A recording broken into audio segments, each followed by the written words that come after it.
Newfoundland and Labrador schools will no longer be participating in Operation Christmas Child's shoebox program because those same schools think Samaritan's Purse is some sort of homophobic organization.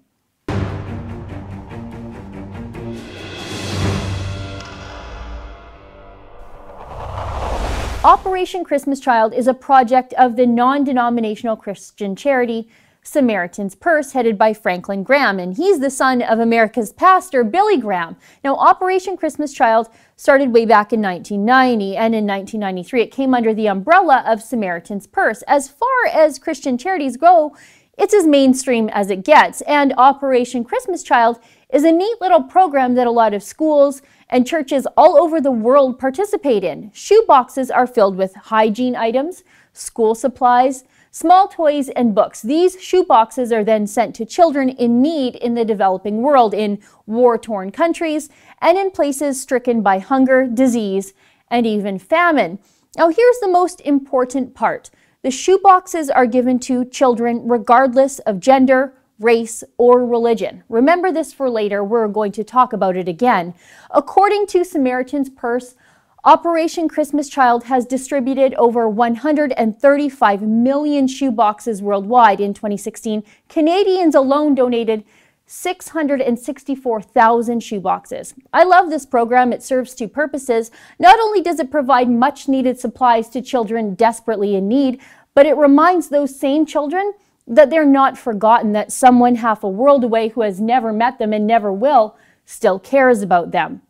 In fact, when they were in northern Iraq helping Christians, our rebel team saw a box from Operation Christmas Child in one of the churches they were touring. Those are the kinds of children Operation Christmas Child helps every single year. Now, who could possibly be against Operation Christmas Child? Well, the Newfoundland and Labrador English School District is. They oversee 259 schools with 67,000 students, and they've recently terminated their participation in Operation Christmas Child because, well, I guess because Samaritan's Purse is an avowed Christian organization. Samaritan's Purse makes its volunteers sign a statement of faith, affirming their beliefs are in line with the infallible Word of God. For example, Samaritan's Purse believes that human sexuality should be expressed within the context of a marriage. Samaritan's Purse also believes in the traditional definition of marriage and that life begins at conception. The school district CEO, Tony Stack, told the CBC this organization is on record with its statement of beliefs that requires its coordinating volunteers to sign statements of faith that are in direct conflict with our inclusive philosophy, particularly as it pertains to the LGBT community. It's funny. These people always use the word inclusive, but they don't really know what that word means, because in their quest to be inclusive, the school division is expressing a lot of anti-Christian bigotry that Christians can't possibly help people in need if they are in fact Christian. This morning I fired off an email to that same man, Tony Stack. I had a few questions I wanted answers that I didn't see him answering in other media reports. For example, I wanted to know if a complaint actually came from the parent of a child who had participated in this program, or was this strictly a board-driven, busybody decision to virtue signal about their own tolerance? What were the number of complaints and who made these particular complaints? I ask this because I didn't see where it's been reported that anybody ever claimed a complaint was even made about Operation Christmas Child to the school district itself. I also wanted to know what the school board plans to do instead of Operation Christmas Child that will be equally as impactful for these same suffering children half a world away.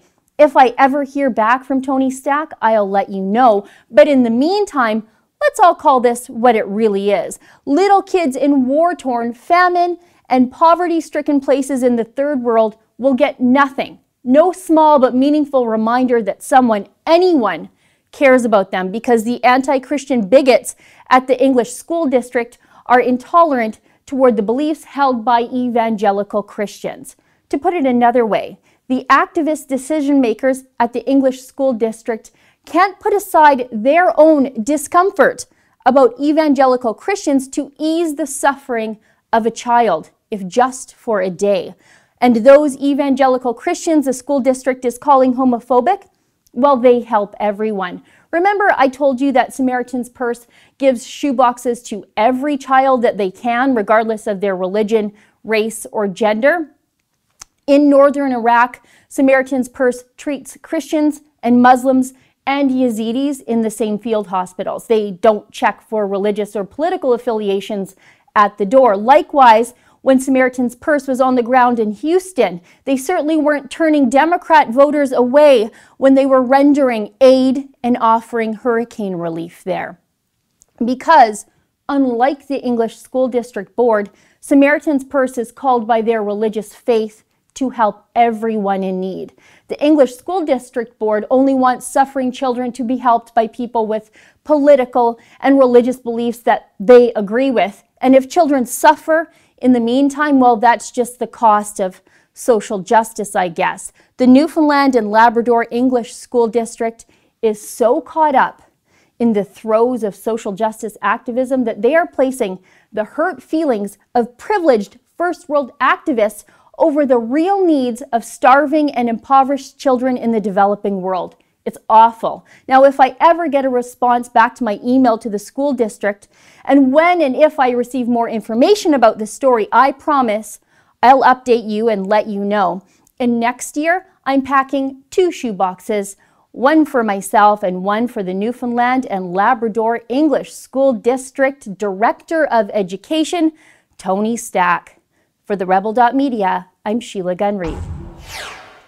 At the Rebel, thanks to your generosity, we've been able to raise nearly $250,000 to help save Christians in northern Iraq. Now, it's the Christmas season, and many of those same Christians don't have churches left to worship the birth of Christ in. To help in our humanitarian efforts, go to SaveTheChristians.com.